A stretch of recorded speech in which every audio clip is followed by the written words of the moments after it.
Seigneur, ta parole est grande, elle demeure à jamais. Ta parole est infaillible, rien ne peut la supprimer. Bienvenue à vous, chers spectateurs, et bienvenue à tous nos spectateurs du monde entier pour un nouvel épisode de l'émission d'études quotidiennes Toute la Bible. On en est toujours au livre de l'Ecclésiaste, l'un des livres poétiques de l'Ancien Testament. On en était précisément au chapitre 11. Et avec le chapitre 11, on approche de la bonne perspective divine. Dans les chapitres précédents, Salomon regardait les choses sous le soleil de sa propre perspective, indépendamment de la pensée de Dieu. Mais à partir des chapitres 11 et 12, on verra et évaluera les choses selon le regard de Dieu.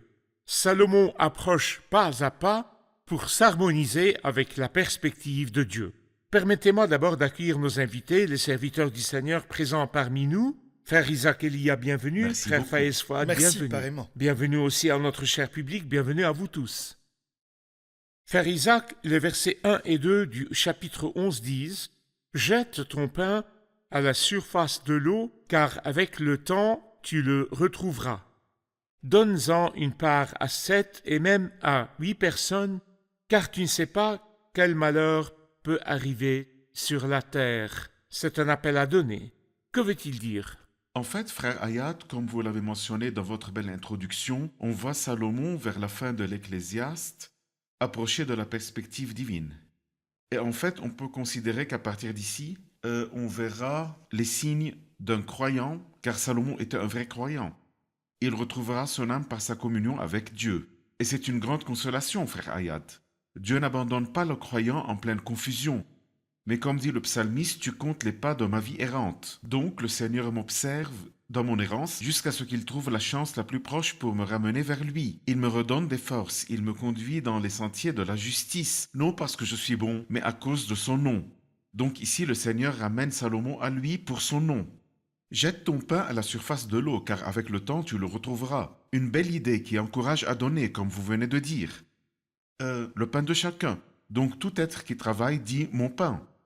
Je l'ai gagné à la sueur de mon front. Quelqu'un jette-t-il son pain?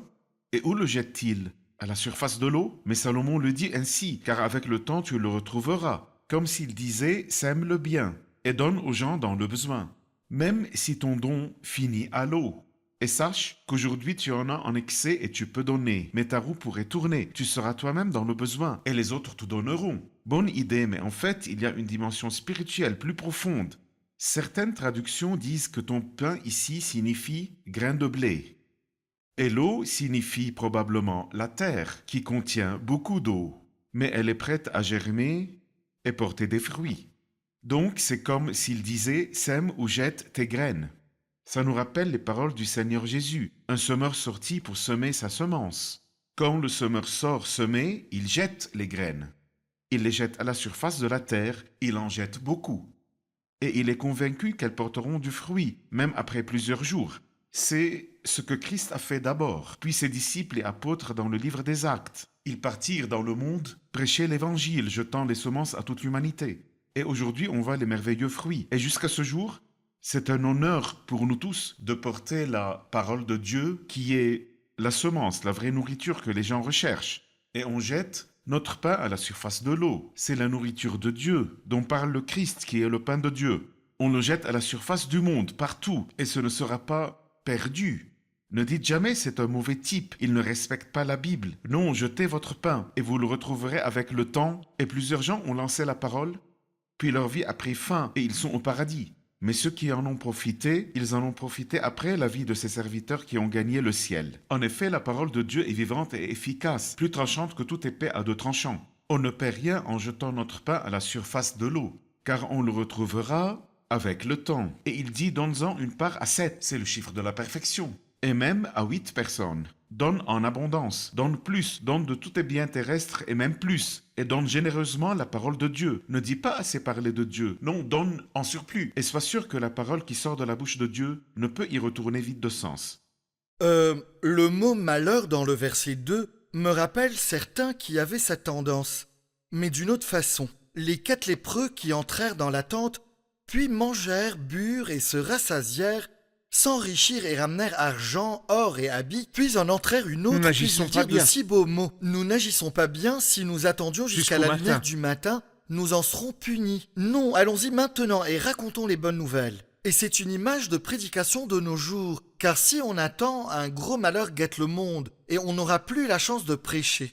Donc c'est une image qui est vraiment magnifique. Semer les graines de la bonne nouvelle de l'Évangile partout. Et en effet, ici, dans cette émission, on est en train de jeter notre pain à la surface de l'eau.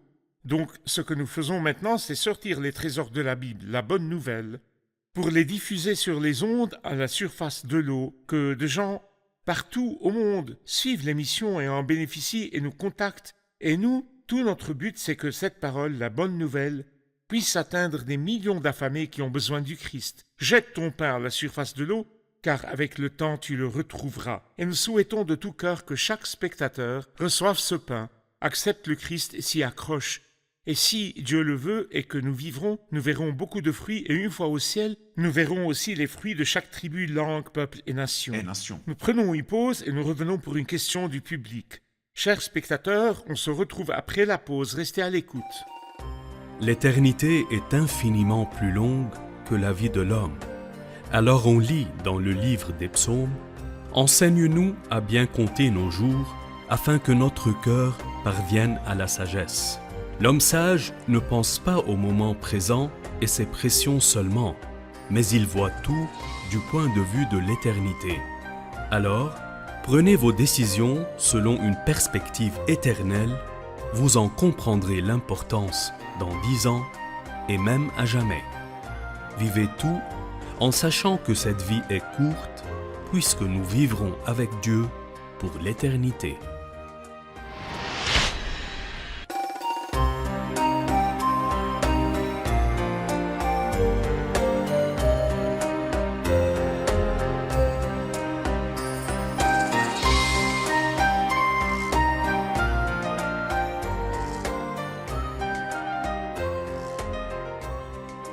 Nous revoilà, chers spectateurs, pour écouter la question du public. Au verset 3, il dit « Si un arbre tombe, que ce soit au sud ou au nord, il dit « Il reste là où il est tombé ». Quelle relation avec le contexte? Oui, il parlait de donner, donne ton pain, jette ton pain, puis il part de l'arbre. Il tombe au sud ou au nord, il reste là où il est tombé. Que veut-il dire alors? C'est-à-dire, je crois, si je veux donner un titre à ce paragraphe, j'emprunterai les mots de l'apôtre Paul dans sa 2e lettre à Timothée, chapitre 4. Prêche la parole, insiste en toute occasion, qu'elle soit favorable ou non. Et pourquoi? Car Dieu viendra juger les vivants et les morts. Donc la phrase « Si un arbre tombe, que ce soit au sud ou au nord, il reste là où il est tombé » parle ici du dessein éternel de l'homme. Si l'arbre tombe, ce sera un endroit où il n'y aura plus de seconde chance, ce qui signifie une fois mort, l'homme ira droit au jugement. Soit au sud ou au soit nord. au sud, soit au nord. Une heureuse Oui. fin ou une triste. Et après la mort, il n'y a plus de seconde chance. Donc le pécheur n'a plus de chance il une n'y a fois plus de mort. chance après la mort. Absolument. Donc si quelqu'un meurt, puis sa famille entreprend des actes charitables, comme nourrir des orphelins ou loger un étranger, est-ce possible d'améliorer la situation dès un que peu? l'homme fermera les yeux par la mort sur cette terre, il les rouvrira soit au Sheol, soit au paradis. Plus Donc, de il n'y a pas une chance, seconde chance. absolument. Quand même, j'irai à sa tombe prier que Dieu allège sa souffrance, ni rien. La chance est disponible maintenant et c'est à l'homme de décider. Mais c'est une très belle image. Frère Isaac nous a parlé de notre pain comme étant la parole de Dieu ou du grain de blé. La parole de Dieu est comparée à la semence et aussi au pain. Tes paroles se sont présentées à moi et je les ai dévorées. Ta parole a provoqué mon allégresse. Elle a fait la joie de mon cœur. La parole de Dieu est aussi comparée à l'eau, et c'est un symbole connu de la parole de Dieu dans la Bible. Quand les nuages sont gorgés d'eau, il la déverse sur la terre. Très belle image, l'homme comparé à un nuage. Et quand le nuage se gorge d'eau, lorsque le nuage est rempli d'eau, et laisse le vent l'emporter où il veut, puis les nuages se rassemblent à un moment, et Dieu, par son pouvoir, leur commande de déverser leur eau. Alors la pluie tombe, et fait germer la terre pour produire des fruits. C'est l'image d'un croyant rassasié de la parole de Dieu et guidé par l'Esprit Saint. Et au bon moment, ses eaux se déversent sur terre. Des fleuves d'eau vive couleront de lui. Donc ici, il nous encourage à prêcher la parole divine. mais la prêcher sans se soucier des difficultés. Et peu importe si c'est le moment opportun ou pas. Pourquoi ? Puisqu'au verset 4, il dit « Celui qui observe le vent ne sèmera pas, et celui qui regarde les nuages ne moissonnera pas. Quand le vent souffle, ce n'est pas le bon moment de semer. Alors je reste chez moi disant « Il se peut qu'il y ait du vent, donc je ne vais pas semer. » Eh mon gars, sors, juste sors. Peut-être que le Seigneur fera taire le vent. Ne te soucie pas du vent, le vent souffle là où il veut. Ou bien j'ai peut-être l'intention de moissonner, mais je me dis « Il pleuvra peut-être, et ce ne serait pas le moment de moissonner. » Mon cher, ne pense pas aux obstacles. Juste prêche la parole au bon et au mauvais moment, et ne te perds pas en interrogation. Tel n'acceptera pas la parole, tel autre est mauvais, il n'y répondra pas, car tu ne connais pas le parcours du vent. Le vent souffle où il veut. Beaucoup de ceux qui servent Dieu voient de telles choses. On peut s'adresser à une bonne personne disant « Elle est prometteuse », mais cet autre n'est qu'un pécheur vicieux. Il n'y a aucun espoir. Pourtant, qui répond à la parole de Dieu ? Le vicieux. Le vicieux. C'est très courant, on le voit trop souvent. Moi-même, j'ai connu le Seigneur durant une conversation adressée à un autre, et cet autre, à la fin du dialogue, s'est moqué des paroles. Mais moi, j'ai découvert le Seigneur et je lui ai consacré ma vie. La conversation ne s'adressait pas initialement à moi. Donc, ne pense pas aux obstacles, car tu ne sais pas où souffle le vent. Le vent souffle où il veut. Tout comme tu ignores comment les os du fœtus se forment dans le ventre de la femme enceinte. La nouvelle naissance du pécheur est un processus que tu ignores. Le vent souffle où il veut. Tu n'en entends que le bruit, mais tu ignores d'où il vient et où il va. Et sans paresse ni faiblesse, sème tes graines dès le matin et le soir. Ne laisse pas ta main en repos. En toute occasion, favorable ou pas, alors c'est une très très belle image. Elle est magnifique, elle encourage à prêcher l'évangile. En fait, ces paroles me plaisent beaucoup, surtout quand on compare le croyant portant la parole de Dieu au nuage gorgé d'eau que le vent guide pour arroser la terre. Donc, en effet, si tout croyant est gorgé de la parole divine, se laissant guider par l'Esprit Saint, l'Esprit Saint dit à Philippe « Avance et approche-toi de ce char ». Et il l'envoya comme un vent guidant le nuage à l'eunuque éthiopien, et là-bas, il lui donna la parole de Dieu, et l'autre l'accepta avec joie et s'en fit Ce joyeux. disciple du Christ qui un jour a dû traverser la Samarie, car une pauvre femme avait besoin d'un peu de pluie. Alors vraiment, on a besoin d'être comme ce nuage, on se gorge d'eau et on laisse l'Esprit nous porter et nous guider selon son bon plaisir. Frère Isaac, le verset 6, « Sème tes graines dès le matin, et le soir ne laisse pas ta main en repos, car tu ne sais pas ce qui réussira. Est-ce que ce sera ceci ou cela? Est-ce que l'un et l'autre seront également bons? Œuvrez le matin ou le soir. De quoi parle-t-il? » Il nous parle de la même belle image. Eh bien, si on est d'accord qu'on parle de la semence, donc semer la parole de Dieu, on vient d'entendre le verset de la bouche de notre cher Dr Fayez dans 2 Timothée 4, en toute occasion qu'elle soit favorable ou non. L'un des serviteurs avait demandé « Quand prêches-tu » Il dit dans 2 occasions seulement. La favorable et la non favorable. Mais expliquons que signifie non favorable.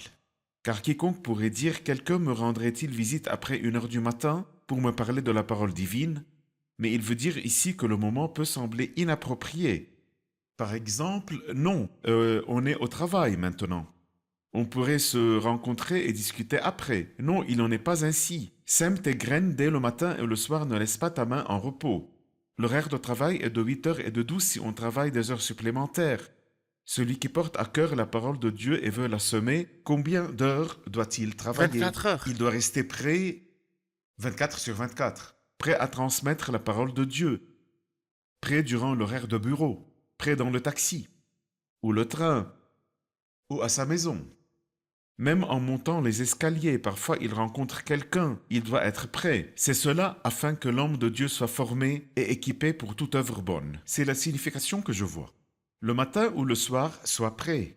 Et puis, sème tes graines et ne laisse pas ta main en repos. Ne baisse ta main à aucun moment et pour aucune raison, tu dirais ce n'est pas le moment. Tel se moquerait. Ne nous mêlons pas du résultat. Aussi, on voit le matin comme la période de la jeunesse. Et le soir, ce qu'on appelle l'automne de l'âge, comme s'il disait aux jeunes, prêche la bonne nouvelle. Investis ta jeunesse, ta santé et ta force, avant de vieillir et ne plus avoir l'énergie. Et il dit aussi aux plus vieux, prêchez, vous pouvez prêcher la parole de Dieu, même sur vos lits de malades. ou à la maison de retraite, n'importe où. Il y a toujours une chance de parler de Dieu. Donc le jeune pourrait te dire « Je ne suis qu'un enfant, ils se moqueront de moi. Je me rappelle cette fille captive du temps d'Élisée et Naaman le Syrien. Je me rappelle Jérémie quand Dieu lui dit « Ne prétends pas que tu es trop jeune. » Et quand Josias n'était qu'un gosse et Dieu s'en servit pour une grande renaissance. Et encore Timothée et beaucoup d'autres. Prends courage, jeune homme, afin d'investir ta jeunesse dans ce qui profite à autrui, à commencer par ta maison, tes amis, tes collègues.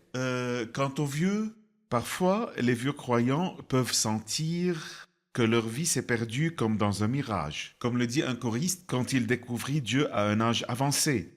Mais il y en a dont Dieu produisit des fruits dans leur vieillesse, les compensant dans leurs dernières années. Dieu compense des années dévorées par les criquets. Alors, si l'un de nos chers vénérables aînés nous écoute, prends courage, mon bon vieux, prends courage, vénérable mère. Prêche la parole, Dieu t'utilisera. Et on remarque ici qu'il dit que les fruits sont garantis. Donc voyez bien ce qu'il dit. Ne laisse pas ta main en repos, car tu ne sais ce qui réussira. Il n'a pas dit car tu ne sais pas s'il poussera ou pas. Donc c'est sûr Ça doit pousser. qu'il y aura des fruits. Mais avec quel pourcentage, c'est la Très question. bien. Donc il dit, est-ce que ce sera ceci ou cela? Est-ce que l'un et l'autre seront également bons? Je me rappelle les mots du psalmiste quand il avait dit du Christ, celui qui marche en pleurant, chargé du sac de semences. Oui.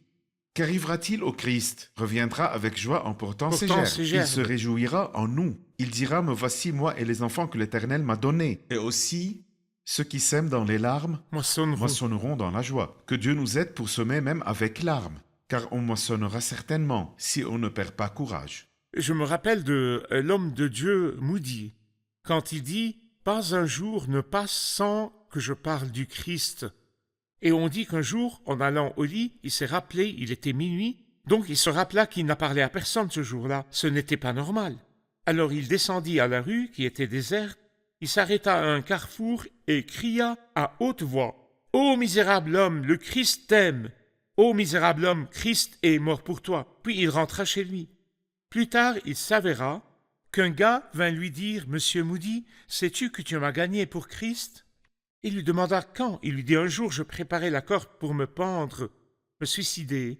Et voici que je t'entends crier dans la rue « Ô misérable homme, le Christ t'aime, il est mort pour toi. » Et depuis, j'ai accepté le Christ. C'était un homme qui combattait matin et soir. Si bien qu'une fois, alors qu'il parlait à un passager du transport public, il lui demanda « As-tu accepté Christ ?» L'autre lui dit « Ce n'est pas votre affaire. » Il lui dit « Si, c'est mon affaire. » Alors l'autre dit « Donc tu es Monsieur Moody. » Il était connu, l'homme de Dieu qui se met toujours matin et soir. Jette ton pain à la surface de l'eau, car avec le temps, tu le retrouveras. En effet, matin et soir me rappellent en toute occasion, favorable ou pas, comme le disait frère Isaac. Et ça me rappelle le docteur en service à l'hôpital, où qu'il soit, si on l'appelle à n'importe quel moment, il viendra.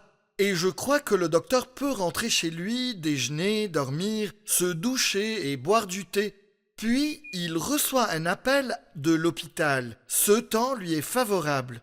Mais imagine qu'en rentrant chez lui et avant de déjeuner, avant de dormir et se reposer, avant de prendre sa douche, on l'appelle. Ce n'est pas le bon moment pour lui, mais à ce moment, il ne peut pas dire non, ce n'est pas le bon moment. Correct. Il doit y aller, le patient l'attend. Il y a un cas urgent, il doit sauver une vie.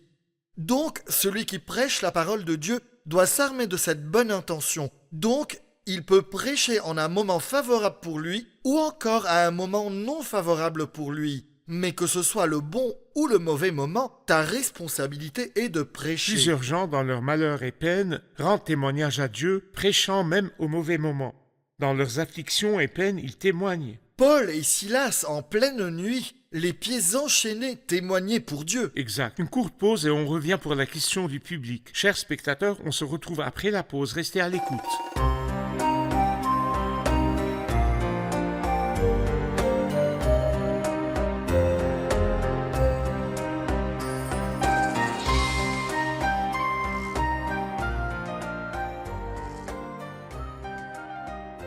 Nous revoilà, chers spectateurs, pour prendre la question du public.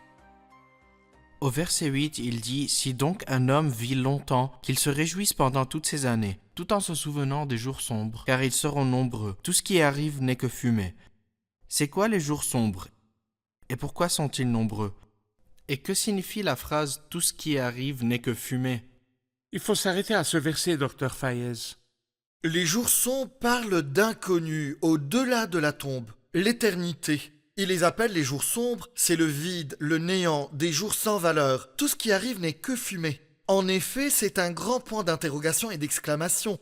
Salomon n'était pas supposé dire ces mots, car l'éternité n'est pas des jours sombres pour le croyant. Et elle n'est pas toute vaine, au contraire. Si Salomon dit « tout ce qui arrive n'est que fumée », alors le moindre croyant qui découvre le Christ peut dire que l'éternité sera plus que lumineuse et tout ce qui viendra sera très glorieux. La partie la plus merveilleuse de notre histoire de vie avec le Christ est encore à venir. Le plus beau est encore à venir. Une dame demande à quelqu'un « tes plus beaux jours ont certainement commencé quand tu as connu Christ, les premiers jours. » Il dit non, mes plus beaux jours avec Christ restent à venir. Ce qui viendra sera encore beaucoup plus beau. Hier était bien, mais aujourd'hui sera meilleur. Et demain, si Dieu veut, sera plus glorieux. Et le plus glorieux sera quand on ira au ciel. C'est le plus glorieux, là où il n'y aura plus de tristesse. Salomon est misérable et il me fait pitié. Frère Isaac, puis arrive une invitation au jeune homme qui dit au verset 9, « Jeune homme, réjouis-toi dans ton adolescence, livre ton cœur à la joie durant ta jeunesse, marche en suivant les voies de ton cœur et les regards de tes yeux. Cependant, sache que pour tout cela, Dieu t'appellera en jugement. Chasse le chagrin de ton cœur et éloigne le mal de ton corps, car l'adolescence et la jeunesse partent en fumée. » Que voyez-vous en cette invitation? J'y vois une synthèse et le conseil d'un homme éprouvé. Il a presque tout tenté dans la vie, tout ce dont un jeune peut rêver ou pas. Et j'espère que le jeune prendra ces paroles, tous les jeunes, filles et garçons, les prendront au sérieux. Il lui dit « Jeune homme, réjouis-toi dans ton adolescence, livre ton cœur à la joie durant ta jeunesse, marche en suivant les voies de ton cœur et le regard de tes yeux. » Les jeunes diraient « On ne veut que cela. » C'est une déclaration. C'est ainsi qu'ils vivent vraiment. Mais continue le verset et la partie « Cependant, sache que pour tout cela, Dieu t'appellera en jugement. » Alors, tout compte fait, et en somme, tu veux vivre comme bon te semble, d'accord, mais Dieu t'amènera en jugement à la fin. Pourquoi Dieu veut-il fermer toutes les portes? Non, on verra dans le prochain chapitre. Souviens-toi de ton Créateur durant ta jeunesse, pour qu'en avançant en âge, tu sois heureux en regardant derrière toi. Salomon, par cet appel, ne veut point menacer les jeunes qui vivent à leur gré. Attention, Dieu vous attend. Dieu n'attend personne au tournant. Dieu nous aime et sait que cette vie insouciante que le jeune mène comme bon lui semble et comme il veut, lui nuira en ce monde et en éternité. Il finira sans le Christ, avec ses péchés et vices en enfer. Et donc il l'avertit, car il l'aime. Ce n'est pas que Dieu lui ferme les portes, ou encore qu'il le menace, l'attendant avec un bâton au tournant. Je te punirai si tu agis ainsi. Mais c'est un avertissement. Avertissement. Et la preuve, c'est qu'il dit « Chasse le chagrin de ton cœur » au verset 10. Mais il dit encore « Réjouis ton cœur ».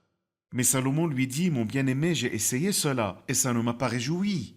Vanité des vanités, tout est vanité. Et reviens à poursuivre le vent ou accable l'âme.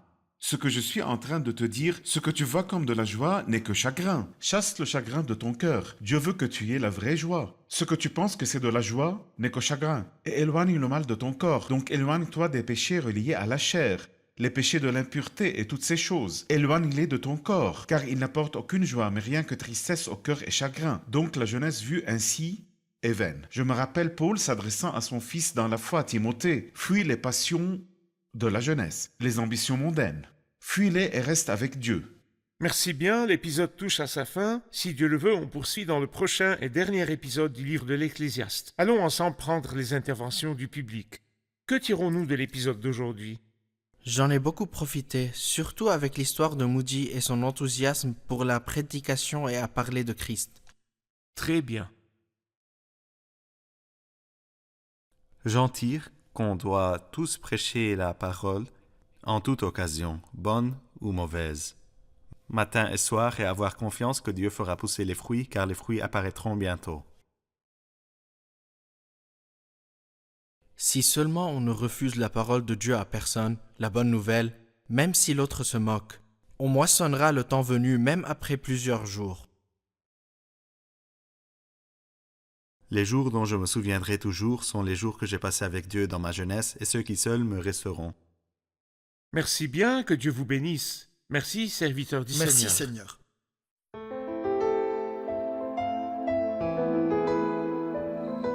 Seigneur, ta parole est grande, elle demeure à jamais. Ta parole est infaillible, rien ne peut la supprimer.